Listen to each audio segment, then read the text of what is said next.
Ça, c'est la toute dernière Tesla Model 3, nom de code Highland, dans sa version grande autonomie et donc avec 4 roues motrices. Elle est belle, non? Ce serait même, à ce qu'on en dit, la voiture électrique parfaite. Eh ben non, bienvenue sur En Roue Libre, moi c'est Martin et dans cette vidéo je vais t'expliquer pourquoi cette Tesla Model 3 là dans sa version grande autonomie n'est pas aussi idéale qu'on le dit.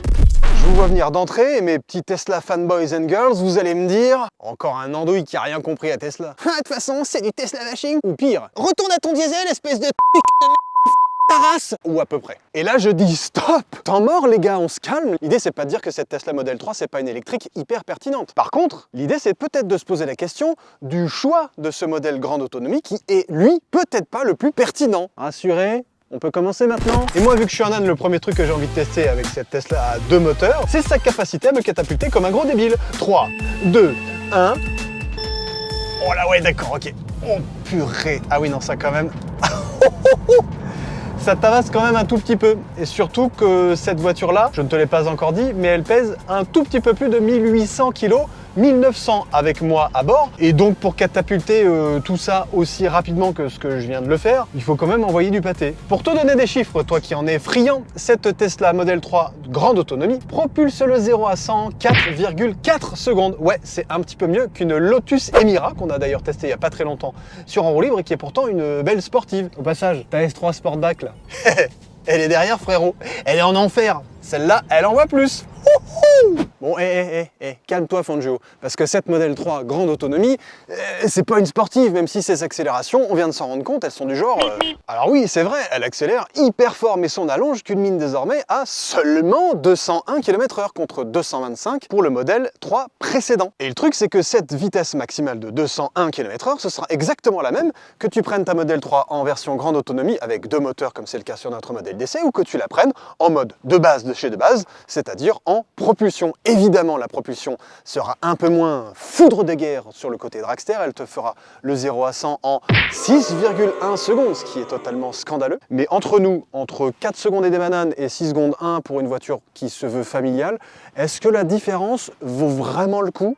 Je suis pas totalement persuadé. Bon, je te connais, tu vas me demander, et à juste titre, qu'est-ce qui a au fond changé dans cette toute nouvelle version de la Tesla Model 3? Et j'ai envie de te répondre que c'est pas spécialement une révolution, mais plutôt une évolution. En même temps, c'est un peu logique, tu vas quand même pas tuer une poule aux odeurs comme cette Model 3 là, qui s'est vendue à plus de 2 millions d'exemplaires dans le monde, et encore à plus de 25 000 exemplaires, rien qu'en 2023, chez nous, en France. L'évolution, elle est avant tout esthétique, et Tesla n'a pas modifié les codes qui ont fait le succès de sa Model 3, elle l'a, on va dire, affiné, un peu affûté, quelques éléments de carrosserie en particulier, et ça tu le remarqueras d'entrée, c'est comme ça d'ailleurs que tu la repéreras dans la circulation avec ces nouvelles optiques avant qui sont beaucoup plus profilées, beaucoup plus effilées, un petit peu plus acérées à mon sens. Cette ligne de capot pareil, totalement nouvelle, et le bouclier avant a été lui aussi retravaillé pour améliorer l'aérodynamisme de la bête. La partie arrière de cette nouvelle Tesla Model 3 a elle aussi été retravaillée dans un esprit, encore une fois, d'affûtage, avec des nouveaux feux arrière, tu vois, qui ont été un petit peu redessinés, c'est un peu plus de la cosmétique qu'autre chose, mais il y a quand même quelque chose d'un peu moins massif, je la trouve un peu moins gros tata. Bon, c'est pas trop évident à l'arrière parce que tu as quand même encore cette grosse masse de carrosserie, même si le diffuseur arrière, on va appeler ça diffuseur, même si c'est pas vraiment le cas, a été lui aussi un petit peu rebossé pour la rendre un petit peu moins gros tata. Bon, ça reste quand même une Model 3, c'est pas la plus dingo en termes d'esthétique, mais encore une fois, tu t'y retrouves si tu aimes bien Tesla. Et du coup, côté gabarit aussi, on s'y retrouve puisque la nouvelle Model 3 fait 4,72 m de long, soit seulement 3 cm de plus que la version précédente. Elle fait 1,85 m de large avec les rétros repliés, comme c'est le cas là, comme ça tu sais si elle rentre ou non dans ton garage. Et quand ils sont dépliés, la voiture fait 2 m de large. Côté hauteur, la Tesla Model 3 fait 1,44 m de haut, et gaffe, parce que sa garde au sol était un tout petit peu rabaissée, et elle ne fait plus que 13,8 cm. Autant te dire que les ralentisseurs, il va falloir faire un petit peu gaffe quand on les prend un peu vite. Et dernière info pas inintéressante, surtout au niveau de l'habitabilité, l'empattement, c'est-à-dire l'écartement entre les deux essieux, fait 2,87 m. La Model 3, elle a aussi gagné un truc assez cool. Non pas le fait qu'on puisse ouvrir le coffre sans les mains, ou du moins avec l'appli Tesla, mais plutôt que son volume de chargement a augmenté de pas moins de 33 litres. Et ça n'a l'air de rien, mais du coup, ta malle arrière de ta nouvelle Tesla Model 3 plafonne désormais à 594 litres. Évidemment, attention, ça comprend l'énorme sous-coffre qui est en dessous là, et qui te permet de ranger, entre autres, les câbles de recharge. Mais tu connais les voitures électriques, et en particulier Tesla, il n'y a pas qu'un coffre à l'arrière, tu as un coffre aussi à l'avant, le fameux Frunk qui contient mine de rien 88 litres de capacité et qui te permet d'accroître ta capacité totale de chargement à 682 litres. Quand même assez pratique pour mettre, je sais pas moi, les câbles de recharge ou peut-être même un landau avec un nourrisson. Je suis sûr ça rentre moi. Ouais, donc tu vas me dire que cette évolution de la capacité globale de cette Model 3, c'est une super bonne chose. Sauf que moi je vais te dire un truc, quelles que soient les versions, c'est exactement la même évolution. Donc la grande autonomie, là encore, question. À l'intérieur de cette nouvelle Tesla Model 3, là aussi ça a pas mal évolué et on va s'en rendre compte dans quelques instants. Mais petit laïus une fois de plus, ces évolutions intérieures, c'est exactement les mêmes que tu aies le modèle propulsion ou le modèle grande autonomie, celui qu'on a. Donc là encore, bref, n'empêche qu'on va quand même aller à l'arrière, hein, parce que j'aime bien commencer par l'arrière. Et le premier truc que tu vas remarquer quand tu prends place à l'arrière de cette nouvelle Tesla Model 3, c'est d'abord cette nouvelle banquette qui est un petit poil plus moelleuse, beaucoup plus confortable même. Tu as toujours une belle place à l'arrière, tu as de la place à la tête, j'ai envie de dire, avec ce grand toit panoramique qui, malgré cette ligne de toit un peu fuyante, empêche pas les grands gabarits comme moi je fais toujours 1m82, tu sais, ça n'a pas beaucoup changé, d'avoir de la place à la tête et d'avoir de la place aux genoux. Là, devant moi, le siège est réglé plutôt en arrière en plus. Et le deuxième truc que tu vas remarquer à l'intérieur de cette nouvelle Tesla Model 3, c'est ce qu'il y a juste ici, c'est un nouvel écran. Et cet écran, tu vas me dire à quoi il sert? Eh ben, regarde bien, c'est pas très compliqué. Ce petit écran qui est central, il te sert à gérer tout un tas de paramètres à l'arrière pour tes passagers, ou par exemple tu peux gérer, ne serait-ce qu'un truc tout bête, hein, la ventilation. Ça veut dire que tu vas aller chercher très précisément avec un petit écran tactile qui est assez réactif, les zones où tu veux prendre de l'air dans ta face, tu vois. Donc déjà, ça c'est hyper chouette, mais évidemment tu peux gérer d'autres trucs. Par exemple, tu peux gérer le fait de chauffer ou non ton petit fessier. Parce que oui, à l'arrière de la Tesla Model 3, quelle que soit sa version, tu peux chauffer tes petites fesses. Et ce qui est encore plus chouette, c'est que tu peux connecter deux casques en Bluetooth qui vont sonoriser en gros les oreilles de tes passagers, sans que devant on entende grand chose. Donc par exemple, derrière ça peut entendre la Reine des Neiges, et devant Iron Maiden, ou un truc cool comme ça. Et dernier truc qui défonce, tu peux aussi regarder Netflix, YouTube, les Tesla tutoriels, tu peux regarder Disney+, et Twitch. Bon, l'écran est pas énorme, mais tu peux quand même passer quelques heures là-dessus. En plus, tu peux même jouer à quelques jeux vidéo sympathiques du style Skyforce, ou tiens, on va jouer aux échecs. Une petite partie. Après, ce que je trouve un tout petit peu dommage, bon évidemment ça c'est encore le niveau du dessus, mais c'est que cet écran il soit pas un poil plus grand, et deux, qu'on puisse pas le prendre avec soi, parce que pour jouer aux échecs en faisant pic-pic comme ça tout le temps, je pense que ça peut être un peu gerbose pour ceux qui sont un peu sensibles et pas hyper pratique pour ceux qui sont pas hyper pratiques. Mais bon, ça c'est un petit détail. Franchement, à l'arrière de cette Tesla Model 3, nouvelle génération, cet écran-là, il fait quand même carrément le job. Tant qu'on est à l'arrière, on va quand même regarder aussi à quoi on a accès au-delà de cet écran-là. Tu as accès à deux prises USB-C juste en dessous pour recharger ton iPad, ce que tu veux, tes petits trucs à recharger. Tu as deux aumônières qui sont plutôt pas mal là, deux grands porte-gobelets qui sont assez chouettes parce qu'ils sont moquettés, et ça c'est quand même assez rare de le signaler. Là c'est la commande de vitre qui, comme tu le vois, ne descend pas totalement jusqu'en bas. Bah oui, la découpe de la porte fait que tu peux pas aller jusqu'en bas, c'est comme ça. En même temps, tes enfants ne pourront pas s'échapper, ça c'est plutôt chouette. Quelques haut-parleurs par ici, par là, quelques petite nouveauté, oui, ça c'est un truc assez nouveau. Là c'est pas allumé parce que la voiture n'est pas allumée, mais c'est un bandeau lumineux de LED que tu peux gérer avec tes couleurs qui vont bien, rose Barbie, vert green ou bleu. Le modèle d'essai qu'on a, lui, est équipé de la sellerie blanche qui coûte un peu plus de 1000 € si je dis pas de bêtises, qui doit être bien salissante avec des mains toutes crado, mais bon, en même temps, c'est comme ça. Et tu le vois, la construction, elle aussi, a quand même pas mal évolué. T'as de chouettes petites surpiqûres, des matériaux qui sont plutôt pas trop mal assemblés. C'est plutôt bien agencé, franchement.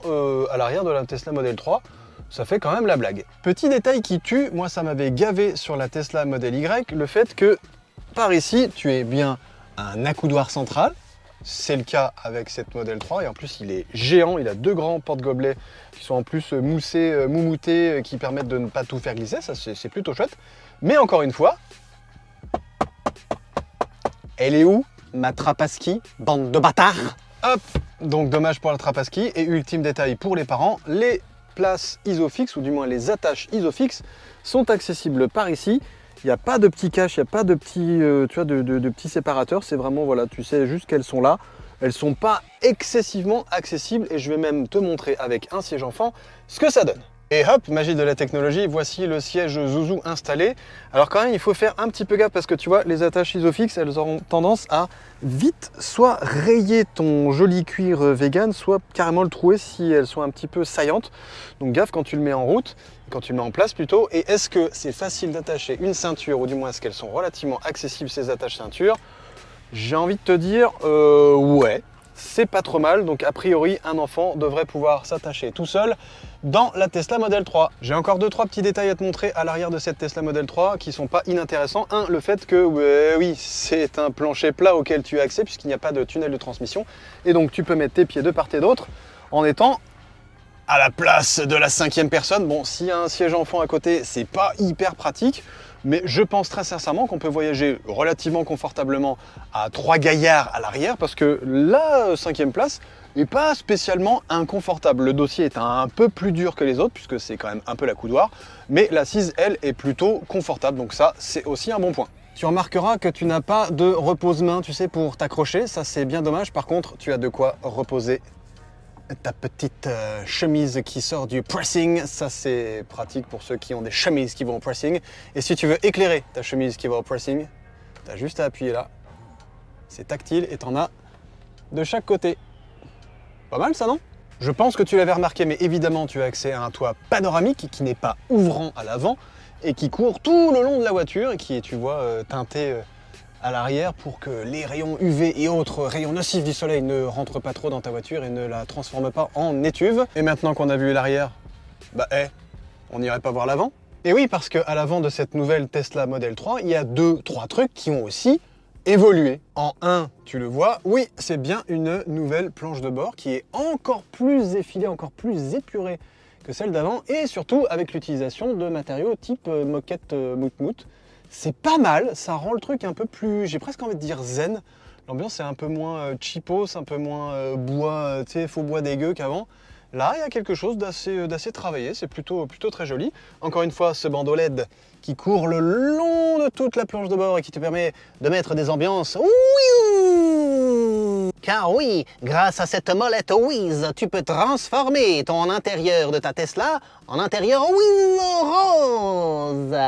Ou alors en intérieur Wiz vert, selon ton ambiance et ton humeur du jour. Ou en ambiance bleue, mais c'est pas très Wiz. Moi, je préfère le vert, car le vert, c'est Wiz.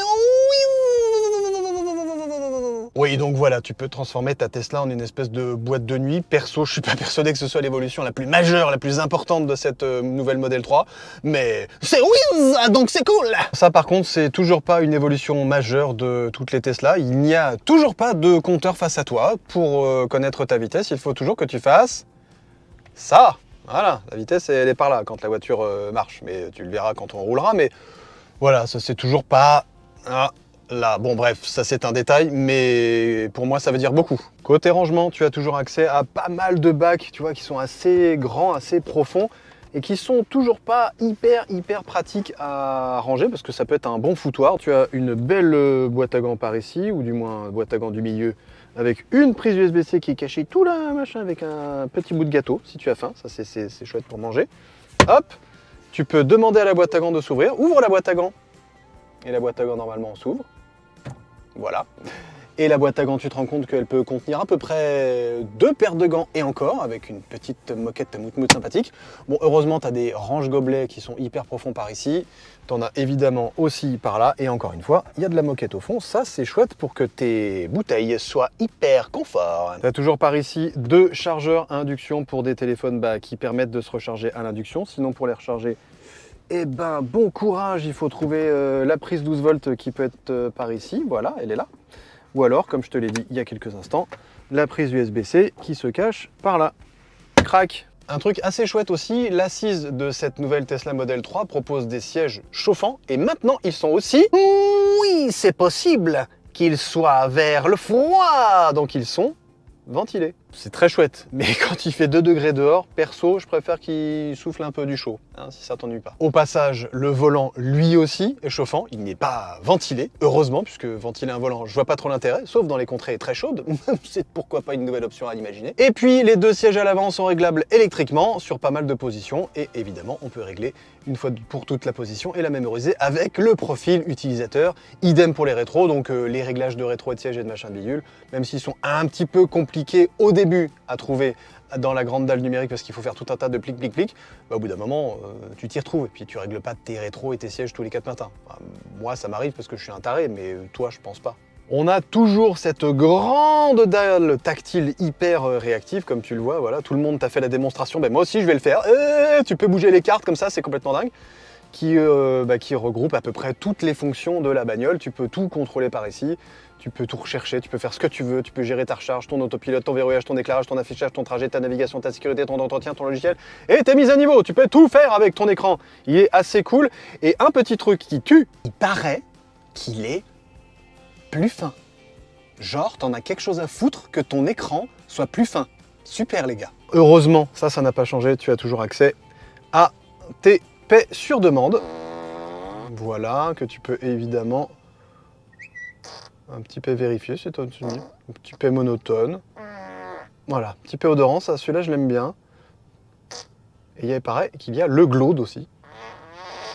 Il est sympa le Glaude. Bon ouais, la boombox de la Tesla Model 3 nouvelle version, bah ça change pas et ça permet de faire marrer les grands et les petits, surtout pour quand on aime faire des paix, comme moi.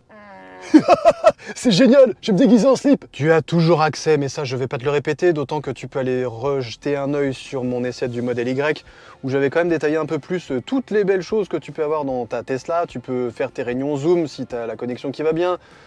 Tu peux même faire un karaoké désormais, voilà. Tu peux chanter avec Céline Dion. Et les toits dans le ciel. Les auditeurs, moi je suis nul en karaoké, mais je suis sûr que ça peut plaire à beaucoup de monde. Surtout avec Céline Dion, quand les cariboulos. Tu te souviens, on avait dit qu'à l'arrière il y avait un écran, et ce qui est quand même assez pratique, c'est que tu peux le contrôler de l'avant, l'écran en question, donc tu peux voir ce que les enfants regardent. Et surtout, tu peux faire un truc assez cool, ça, le bloquer. Ça t'évitera des conflits de génération à l'arrière, du genre « Ouais, moi j'ai envie de regarder machin, ouais, moi j'ai envie d'écouter la Reine des Neiges !» Et bon, toi t'en as la tête comme ça, et au bout de 500 km, t'en as marre. Donc c'est bien un écran à l'arrière, mais c'est encore mieux si on peut le contrôler à l'avant. Tant qu'on est au rayon enfant, il y a un truc qui est assez pratique, mais qu'il faut savoir. Si tu veux gérer la sécurité enfant, c'est-à-dire la sécurité des 2 portières, pour faire en sorte que tes enfants n'appuient pas sur les boutons d'ouverture de porte et n'ouvrent pas les portières à 130 km/h sur autoroute, je suis sûr que ça t'est déjà arrivé à vous. Eh ben, tu peux le faire par ici. Sur ton écran, tu mets verrouillage, sécurité enfant, les 2, et hop, Terminal et Jackie Coco, ils pourront pas les ouvrir. Quand même assez pratique ça, mais il faut le savoir. Alors je sais que tu es quelqu'un de très observateur, tu as remarqué quelque chose dans cette nouvelle Tesla Model 3, un truc assez fondamental. Ça, ouais, c'est un nouveau volant, et il y a un truc qui manque. Bah oui, il n'y a plus aucun commodo, dis donc. Mais alors, s'il n'y a plus aucun commodo, comment je fais pour mettre la marche avant ou la marche arrière? Parce qu'avant, c'était par là. Non, non, ne sois pas perdu, ne t'inquiète pas, Tesla a tout prévu. Tu appuies sur le frein et regarde, il y a quelque chose sur l'écran qui vient de s'activer. Quand j'appuie sur le frein, hop, regarde, qu'est-ce que c'est ça? Il y a marqué P, neutre, et même vers l'avant ou vers l'arrière. Eh bah ouais, c'est comme ça que tu mets la marche avant ou la marche arrière. Et ouais, c'est quand même pratique ça. Regarde, on peut même se rendre compte qu'il y a mon trépied derrière et que si je fais une marche arrière, bang, je défonce tout. Donc on va plutôt aller en marche avant si ça t'ennuie pas. Tu vas me dire, ouais, c'est hyper pratique, mais si mon écran il est niqué, comment je fais pour faire la marche avant ou la marche arrière? C'est là où que ça se passe. Et ouais, Tesla a prévu le coup, c'est au plafonnier que tu peux potentiellement appuyer sur drive, neutre, marche arrière ou parking. Donc c'est la première boîte de vitesse au plafonnier de toute ma vie que je vois. Et toi? T'en as déjà vu une boîte de vitesse au plafonnier? Ok pour la marche avant et la marche arrière, mais pour mettre les essuie-glaces, je fais comment? Bah, c'est pas compliqué. C'est au volant que ça se passe. Par ici. Waouh, ça a l'air de marcher en plus. Et je sais pas moi, les clignotants, je fais comment? Ah, tu vois, là encore, c'est au volant que ça se passe. Un peu comme sur les Ferrari. Clignotant à gauche, avec petit rappel de caméra, comme d'hab, tu peux le mettre où tu veux. Et c'est hyper bien. Petit rappel d'angle mort. Tu l'arrêtes et clignotant à droite. Donc tu vois à droite. Ce volant, il centralise quand même beaucoup de choses. Mais est-ce que sur la route, c'est pratique, en particulier ces clignotants? Eh ben on n'a qu'à aller voir ça. Les clignotants au volant, c'est à la fois cool et un peu relou. C'est cool parce que quand t'as pris le pli, voilà, tu vois, tac, je viens de mettre mon clignotant parce que je vais à gauche, j'ai ma petite couverture d'angle mort, nickel, pas de souci, hop. Par contre, si je mets un peu d'angle au volant et que je veux attraper les clignotants pour aller dans l'autre sens, je fais comment? Je sais plus où je suis, machin. Donc typiquement en rond-point, ça peut être un peu le bordel quand tu as un peu d'angle de volant. Pour attraper le clignotant dans un sens ou dans l'autre, tu peux être vite avec les pouces qui partent dans tous les sens. Donc t'étonnes pas si des propriétaires de Tesla Model 3 de nouvelle génération ne mettent pas forcément leur clignotant là où il faut, dans les ronds-points. C'est concrètement parce que ils se mélangent un peu les pinceaux. Et je vais t'avouer aussi que les premiers moments, tu as une petite tendance à aller chercher de la main, tu sais, comme un gogol, le Komodo pour mettre ton clignotant ou pour aller mettre tes essuie-glaces en route. Parce que oui, hein, franchement, les habitudes, c'est dur à enlever. Je pense que c'est pas le progrès le plus novateur et le plus foufou de cette nouvelle Tesla Model 3, mais c'est pas non plus le pire, c'est pas scandaleux. Je trouve ça juste relou dans les ronds-points, sinon ça va. Quelle sensation on a au volant sur des routes secondaires ou limitées aux alentours de 80 avec cette Tesla Model 3 de nouvelle génération? Eh bien écoute, c'est à la fois hyper agréable et un petit peu étrange. Hyper agréable parce que très clairement, cette nouvelle Tesla Model 3, elle est un petit peu plus typée confort. On sent que les suspensions étaient un tout petit peu, peut-être pas ramollies, c'est pas le bon mot, mais au moins un petit peu assouplies. La direction est assez précise, mais elle reste quand même relativement mollassonne pour une voiture de cette taille-là et de ce poids-là. Évidemment, hein, tu sens bien où tu mets tes roues, il n'y a pas de souci. Mais c'est pas une voiture que tu as envie de trop brusquer parce que dès que tu hausses un petit peu le ton, tu vois, elle se fait clairement embarquer par son poids. La pédale de frein, pareil, elle se fait un petit peu plus spongieuse. Et moi, ce qui m'ennuie un petit peu, c'est que dès que tu hausses un tout petit peu le ton et tu mets des coups de volant comme ça, tu as la sensation d'avoir un train avant qui, lui, donne la direction de la voiture et que tout le reste de la voiture, je sais pas, suit pas de façon homogène. Il y a une petite latence dans tout ça qui est pas forcément hyper agréable. Je la pensais un petit peu plus scalpélisante que ça, et ben non, cette nouvelle Model 3, elle est clairement typée confort. Forcément, elle est un petit peu moins précise, sur ses appuis en tout cas. Et moi, j'ai presque envie de te dire, c'est pas très grave, parce que le menu de cette voiture-là, c'est pas de faire la course, c'est de faire les courses.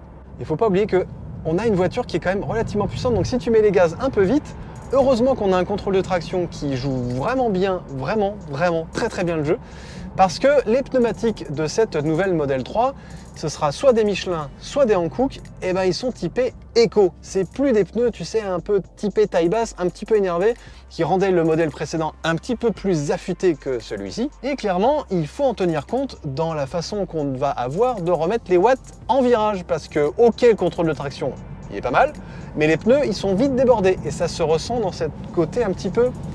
Tu vois, la voiture bouge un petit peu en latéral comme ça, et c'est pas hyper agréable. De là à dire que c'est pas sécurisant, j'irai peut-être pas jusque là, mais tu touches un petit peu plus vite les limites de la voiture et de tes pneumatiques avec cette Model 3, surtout en grande autonomie, avec ses quasiment 440 chevaux en cumulé. On se fait un petit test de freinage, là je suis très exactement à, allez je me mets à 70, 3, 2, 1, il n'y a personne derrière. Ouais, ça freine bien, ça freine droit et il n'y a pas de souci à ce niveau-là. La voiture ne s'écrase pas dans tous les sens. La pédale répond bien. On a un freinage qui est plutôt mordant. Ça, c'est plutôt sécurisant. Donc à ce niveau-là, pas de souci, la voiture est saine au freinage. Cette Tesla Model 3 de grande autonomie est évidemment équipée d'un freinage régénératif puisque en gros, quand tu lâches la pédale d'accélération, la voiture freine toute seule et même jusqu'à l'arrêt. En plus, c'est un arrêt champagne. Tu sais, c'est l'arrêt qui te relâche la pédale de frein pour ne pas mettre ton champagne ou ton coca ou ce que tu veux dans tous les sens à l'arrière de la voiture. Donc ça, c'est plutôt cool. Par contre, par rapport à ce frein régénératif, il n'est pas réglable en intensité, comme c'est le cas dans pas mal d'électriques. Est-ce que c'est gênant? Franchement, pas trop, parce qu'il est assez efficace sur cette Tesla Model 3 et franchement, moi je m'y fais très bien, on fait du one pedal sans trop sourciller, donc à ce niveau-là, pas de problème. Et en ville, cette nouvelle Model 3, qu'est-ce que ça donne? Bah écoute, évidemment, elle va être beaucoup plus à l'aise que sa grande sœur Model Y, puisque son gabarit est moins important. Le gabarit de la voiture, tu l'as bien en main, puisque tu vois bien de chaque côté où sont les côtés de ta voiture, puisque voilà, avec les petits côtés bombés un peu des ailes, tu sais assez vite et puis surtout tu as une espèce de vue un peu, tu vois, plongeante vers l'avant de ton capot. Donc ça c'est plutôt agréable pour savoir exactement là où tu mets tes pneus. Concrètement la voiture se manie plutôt pas trop mal. Et on va aller se faire un petit demi-tour là-bas pour que je te montre le rayon de braquage qui pour le coup n'est pas exceptionnellement délirant. Même si là, bon, il y a de la place donc on va pouvoir faire demi-tour tranquille. Mais tu vois, regarde, je vais y aller franco. Là je suis au max du braquage et tu sens qu'elle a un petit rayon de braquage voilà, qui prend son temps quoi. Mais à part ça, ça reste une voiture maniable avec une direction légère en ville, donc ça c'est plutôt chouette. Et surtout, encore une fois, au gabarit que tu as bien dans le pif et surtout, bah, tu touches pas les trottoirs dans tous les sens, quoi. On va se faire un vrai faux créneau. J'ai trouvé une petite place sympathique pour te montrer. Et je vais aussi te montrer ce qu'on voit avec la fameuse Tesla View pour que tu te rendes compte si oui ou non. C'est hyper pratique. Bon, ce qui est hyper pratique, tu le vois là, c'est qu'on a les caméras de recul qui marchent hyper bien et qui te permettent de savoir où tu vas mettre tes roues. Quand tu braques, tu vois, voilà, ça c'est hyper pratique, donc ça c'est chouette. On sait ou non si on va taper le mur avec ses roues. Donc logiquement, là, je devrais être pas trop mal. Par contre, ce qui est un peu agaçant, et ce que je trouve vraiment dommage, c'est ça. Le fait qu'il n'y ait pas de caméra 360 et que, par exemple, là, tu vois, j'ai un trottoir devant. Et bien, le trottoir devant, je n'ai aucune idée avec la Tesla View si je vais taper ou pas. Là, j'en sais rien. Tu vois, la caméra ne le voit pas devant, enfin, ne me dit pas, tiens, il y a un trottoir. Et donc là, bing, je peux aller dedans, j'en ai aucune idée. Donc ça, c'est vraiment dommage qu'il n'y ait pas, à cet endroit-là, à la place de cette espèce d'amas de trucs plus ou moins rouges, plus ou moins verts, bah tu vois clairement une vraie caméra 360. Hein, c'est quand même pas très compliqué à faire ça, surtout avec des technologies comme ça. Nom de Zeus. Mais j'y pense. Puisque c'est une Tesla Model 3 grande autonomie, t'as quand même envie de l'emmener vers l'infini et au-delà. Eh oui, on est effectivement sur autoroute, enfin presque sur autoroute. Là, on est sur un superchargeur Tesla. Bah oui, parce qu'on est en train de faire une boucle entre Paris et Aix-en-Provence de plus de 1500 km. Dans cette vidéo de présentation de cette Model 3 grande autonomie, on va se pencher sur quelques points clés du comportement de cette voiture-là sur autoroute. Mais si tu veux en savoir beaucoup plus sur les qualités de son planificateur, sur sa capacité de charge rapide ou non, sur le fait de savoir si c'est facile ou pas de voyager en longue distance avec cette voiture-là, bah, je te conseille de me rejoindre sur une vidéo dédiée que j'ai tournée exprès sur ce long voyage à l'électrique. Promis, à la fin de cette vidéo, tu auras le lien pour cliquer sur la fameuse vidéo de ce grand essai longue distance où je te donnerai ce que tu as envie de savoir. Mais oui, je le sais ce que tu as envie de savoir. 1, la consommation et 2, l'autonomie. Et puis la capacité de charge. Enfin bref, tous les chiffres, je te les donnerai à la fin de cette vidéo, dans la vidéo d'après. Donc reste bien jusqu'à la fin. Et donc niveau confort sur autoroute, qu'est-ce que ça donne? Bah là concrètement, tu vois, on est très exactement à 126 km/h et je te laisse écouter. On n'entend pas grand-chose, voire même rien du tout. Il y a un petit peu de bruit d'air. Alors vraiment, s'il faut vraiment tendre l'oreille des deux côtés avec les rétros, mais globalement, le confort acoustique de cette nouvelle Tesla Model 3, bah, il est très bon, y compris à des vitesses relativement élevées, des vitesses légales. Hein. Là, encore une fois, je suis à 130 régulateurs sur cette fameuse autoroute. En plus, là, le revêtement est pas dingo, il est assez régulier. Et encore une fois, bah, t'as qu'à tendre l'oreille, t'entends pas grand-chose. Donc à ce niveau-là aussi, c'est hyper agréable de voyager au long cours avec cette voiture-là. Déjà parce que c'est une voiture électrique et qu'à la base elle fait pas de bruit, mais en plus parce qu'elle a ce côté acoustique un petit peu plus travaillé. A priori, Tesla a retravaillé justement l'acoustique et en particulier l'épaisseur des vitraux qui nous entourent, que ce soit le toit Panoramixme ou toutes les vitres, elles sont un petit peu plus épaisses que sur le modèle précédent et bah, ça s'entend et c'est plutôt très positif au niveau confort, surtout sur un long trajet. Et tiens, puisqu'on parle du régulateur, pour te la faire très courte, ce régulateur adaptatif et cette façon que la voiture a potentiellement de te laisser dans la voie, ça marche pas mal. Mais encore une fois, regarde, on va faire le test. Il y a un camion qui arrive devant. Moi, je vais dire à la voiture, j'ai vu le camion, je vais me bouger. Et là, tu vois, je suis sur la ligne et elle continue de freiner. Je suis à 117 alors que je suis à 130 au régulateur. Heureusement qu'il n'y a pas une voiture derrière parce que ça met des espèces de coups de frein un peu pas ostentatoires, faut pas déconner, c'est pas des trucs scandaleusement dégueulasses. Mais c'est relou quoi, parce que tu dis à la voiture, eh, c'est bon, j'ai vu, je tourne, enfin je me mets sur la file d'à côté, donc détends-toi. Là tu vois par exemple, je dis pas, elle freine jusqu'à temps de trouver la bonne distance avec le camion qui nous précède. Et encore, le camion vient de se barrer et elle continue de freiner. Ça, c'est un peu relou, tu vois.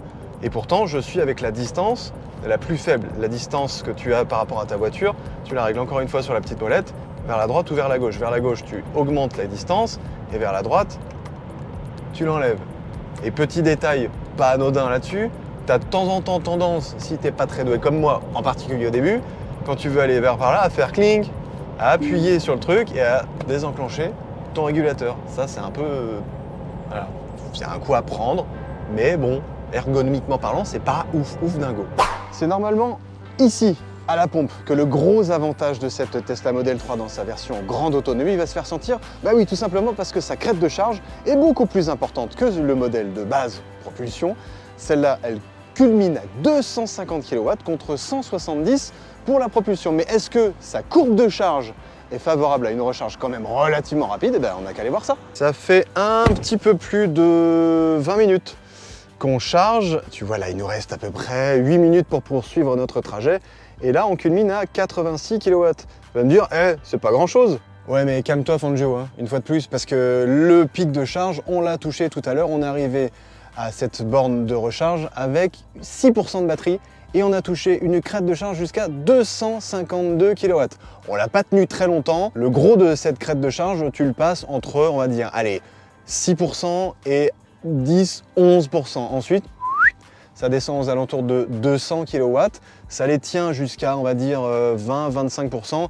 Et une fois que tu as passé 25-30%, hop, ça baisse tranquillement jusqu'à atteindre quand même une puissance de charge pas négligeable de 83 kW alors qu'il nous reste 60% de batterie à charger. Normalement, cette batterie-là de la grande autonomie de cette Model 3 est capable de passer le 10-80%. Ce ratio 10-80, tu le touches aux alentours de 33-34 minutes contre un petit peu moins pour la Tesla Model 3 propulsion. Bah oui, sa batterie est moins grande. Ça aussi, ça joue mine de rien. Alors, il y a 2-3 trucs à savoir sur les batteries qui sont différentes pour le modèle propulsion et pour le modèle grande autonomie.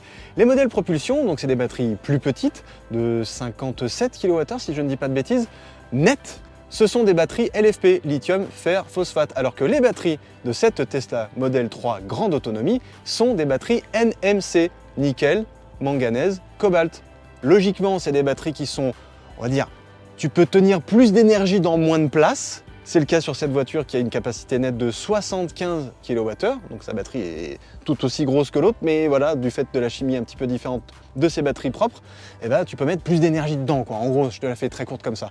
Par contre, ce qui est un peu étonnant, c'est que ces fameuses batteries NMC, normalement, elles ne sont pas censées être très adeptes d'une charge à 100% fréquente, alors que tu as quand même envie, globalement, sur cette voiture-là, que tu vas amener sur des longues distances, bah, justement, à lui mettre, peut-être pas forcément tout le temps ras la gueule, mais quand même, tu sais que tu vas la charger relativement souvent, relativement haut. Donc je trouve ça assez étonnant. Après, c'est aussi une batterie qui coûte plus cher à produire puisque les matériaux qui sont utilisés sont un petit peu plus rares et tout ça. Donc ça explique aussi la différence de tarif entre les deux modèles, puisque le modèle dans lequel on est culmine, comme tu le sais, à 55 000 €, alors que le modèle propulsion classique commence à 42 000 et des bananes, je crois. Ouais, je te connais, tu vas me dire la chimie des batteries, tout ça machin, la capacité nette, ça te parle pas beaucoup. Toi, ce qui te parle, c'est l'autonomie. Je te comprends, c'est normal. C'est un peu la façon qu'on a de fonctionner avec le thermique. Combien de kilomètres on fait avec un plein? Combien de kilomètres tu fais avec une pleine charge de batterie avec cette Tesla Model 3 en mode grande autonomie? Eh bien, tu feras 678 km avec, tu sais, la fameuse norme WLTP qui est une norme très optimiste. D'autant que moi, j'ai fait une pleine charge de la batterie à 100% avant ce trajet et j'avais d'afficher 488 km. Attention, parce que ces 678 km WLTP, ils sont obtenus avec les jantes de 18 pouces. Avec les jantes en 19 pouces, qui sont très jolies, hein, mais qui équipent notre modèle d'essai, on tombe à 629 km d'autonomie. Donc en gros, 488 km. Plus ou moins. Je vais enlever mon manteau parce que l'heure est grave. Il va falloir qu'on fasse quelque part un choix. Ou du moins qu'on se dise si le fait d'obtenir cette Model 3 grande autonomie a un réel intérêt en termes du fameux ratio qui, moi, m'intéresse.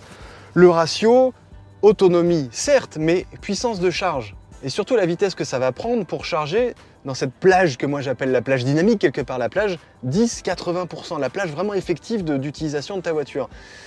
Et sur cette Model 3 grande autonomie, bon, évidemment la batterie est plus grande, donc ça prend un peu plus de temps.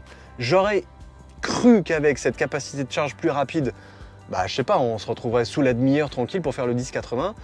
C'est pas vraiment le cas, tu vois, on est arrivé là à 10h42 de mémoire et là il est 11h10, donc ça fait un peu plus de 25-30 minutes qu'on est arrivé et on a fait 9%, non 6%, 71%, ce qui est quand même pas dégueulasse, donc on a quand même la fourchette plutôt pas mal, donc t'es quasiment à une demi-heure, 30-33 minutes pour reprendre, on va dire 80% en termes de plage de batterie, ce qui est plutôt pas mal. Mais je me demande si avec le modèle propulsion qui te demandera peut-être des recharges plus fréquentes, mais moins longues, est-ce que le ratio de temps, le ratio de prix et la différence de prix surtout entre ce modèle grande autonomie qui t'oblige à t'arrêter peut-être un peu moins longtemps en termes de fréquence, mais plus longtemps en termes de temps, et l'autre qui va te demander peut-être de t'arrêter une fois de plus, mais moins longtemps, est-ce que c'est pas kiff-kiff en fait? Et c'est là où je me demande si la différence de prix et cette espèce de, quelque part, de sécurité d'esprit, tu vois, de tranquillité d'esprit, de te dire, oh, tu sais quoi, moi, sur un trajet comme ça, Paris-Aix, je m'arrête 2 fois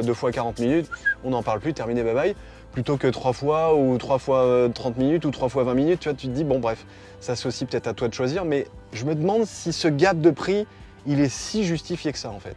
Et à l'usage, bof bof, on va voir sur les prochains kilomètres, ça se trouve je vais te dire en rentrant jusqu'à Paris que ce sera le cas, mais là pouf pouf, je sais pas. Il faudra peut-être que tu ailles voir la vidéo dédiée sur ce grand trajet là pour savoir si ça vaut vraiment le coup.